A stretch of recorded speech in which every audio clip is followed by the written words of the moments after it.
Hello, hello, hello, and welcome back to my channel. My name is Kurt, and I am otherwise known as R. Moldrake. You can find me on Twitter, just on the little handle down the bottom here. Welcome along to the show. This day, this recording is a really special recording. It is the first episode of Season 4 of Westworld. I have now managed to watch or rewatch all 3 seasons of the show. My computer's glitching all over the place, but I shall continue on. Maybe I'm an NPC and Christina is rewriting me. You never know. Yes, so I am going to be talking about Westworld. What did I make to it? What do I think is going on? I have no idea.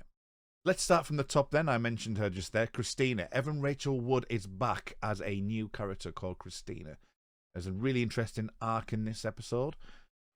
It was the thing that drew me to the episode, actually, strangely enough. I really like Evan Rachel Wood as Dolores, but this new character that she's playing is really interesting. It's got the melancholy aspect to it. It's she's obviously damaged materials, she's damaged goods, and finding her having to go back out on the dating scene and not really wanting to connect with the outside world, I thought was a really interesting opening for her. I know that some people might find it a bit slow in places this episode. I actually really enjoyed that element of it. I thought that the character of Christina was good overall. I thought that the characterization that she was playing was good. Finding out that she's part of this computer gaming world and she's creating non-playing characters or NPCs and things that you would do on side quests and say, which is obviously what this is pretty much based on, Red Dead Redemption.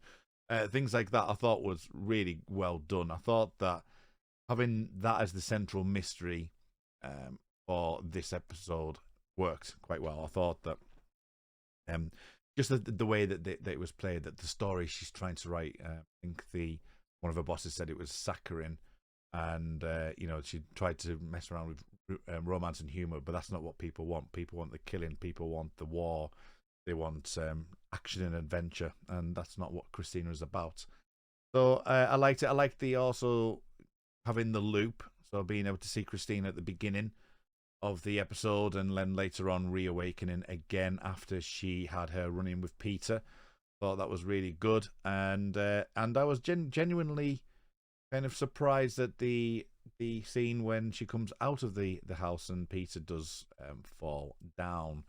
Or actually, well, commit suicide as such to make her believe. And then, obviously, at the end, you get the whole Teddy thing, which will be interesting to see. What is happening there? I have no idea. It's going to be fun to find out. I'm not a massive person for having an idea of, giving my theories and things like that. But I thought it's a lovely mystery to play. I did notice as well that the maze was actually on her balcony in the corner. I've just watched it just the once and came straight here. I thought that was really intriguing. I thought that having the maze just by that plant pot and who's broken that plant pot, and the fact that she's not able to see that. I also thought that the searching aspect, the monologue over the top of the end of the episode there, where she says she's searching for somebody, and it was set to video games, Lana Del Ray's video games, and that would be a pairing I'd like to see.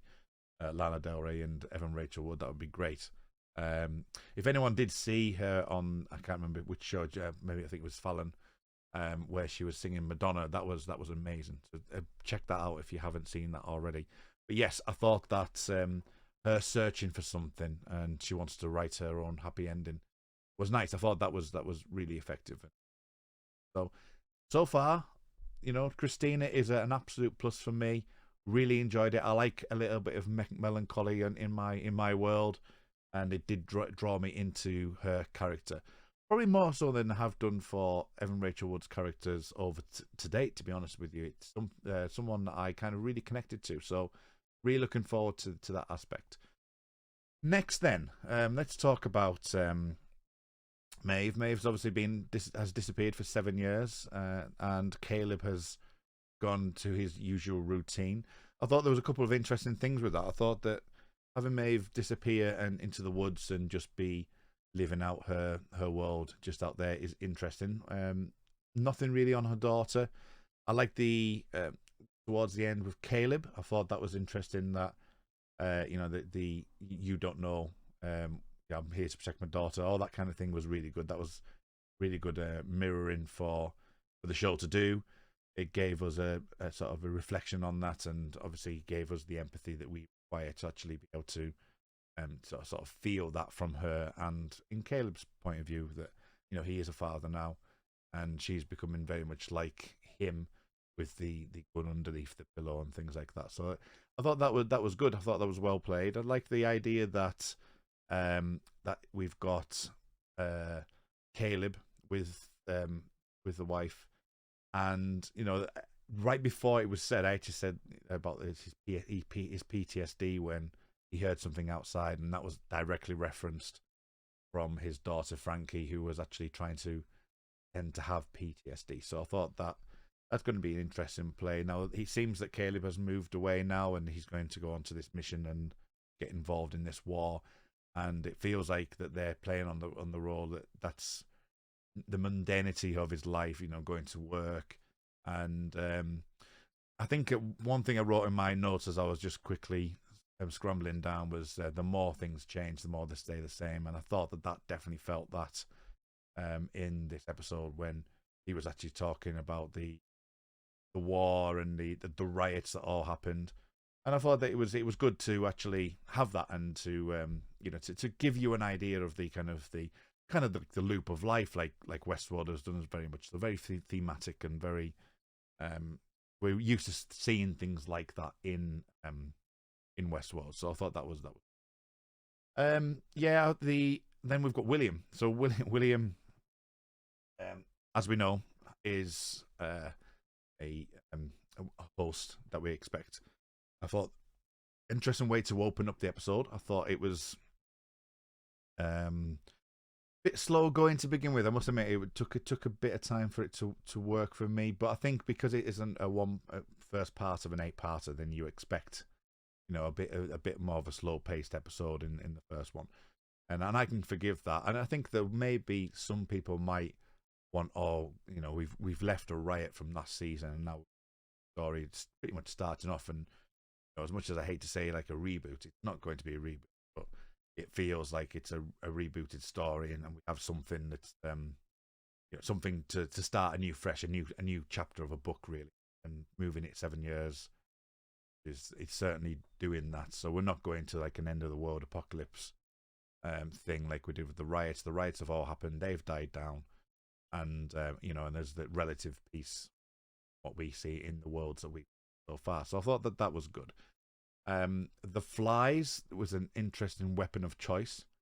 I mean, since the coming of death, flies obviously will go hang around dead things. So I thought it was quite effective that with the cartel boss or wherever he was. This piece of land, and I think William. But forgive me if I've only literally, it's my first straight off the bat reaction. So no doubt there'll be things I'll miss, and I'll definitely be looking at reviews and things like that when I finish here. But I thought that was interesting, that there's a piece of, I think it was some technology or data chip or something like that that's going to that he cannot open because the person has died, and he's having to go backwards and forwards on that, and he wants to buy that land, and he'll buy it for nothing the following day, which was really eerie, and I thought worked quite effectively. I think good opening to the story, and I've got a feeling from the trailer that we watched a couple of weeks back that we do see Caleb around those flies, so that will come to fruition. And of course, we do know that William is the person. My PC's doing all kinds of things now. William is the person who's after Meave and Caleb at the point, because Meave was able to enter into the mind of the host that was sent out for them.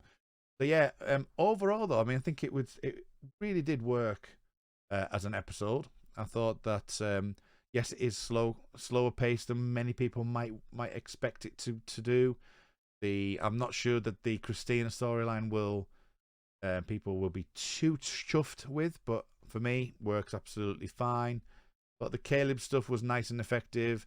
Meave, it's yes, okay. We get to reacquaint with how good she is. in battle with the rifle, using the car, the truck, and realizing that her world is going to be turned upside down again. But I'd like to see some more of that. But overall, yeah, I thought it worked really effectively. I don't think there's anything else that jumps out at me right now. But yeah, so far so good. Really digging the storyline with Christina, and really want to know what's happening behind the curtain on that one. It's that one is, for me, is definitely going to be interesting. And yeah, fully enjoyable. I hope you've enjoyed this quick reaction one-off review for this week's Westworld. I am hoping to do this every Monday as they air. Can't guarantee it over the next few weeks. I am actually going to be recording some Red Dwarf podcasts on the Mondays, but I will try and fit in my 10, 15 minute, 20-minute reviews and before I go on those Red Dwarf podcasts. But other than that, thank you for listening, and I will see you next week, if not before.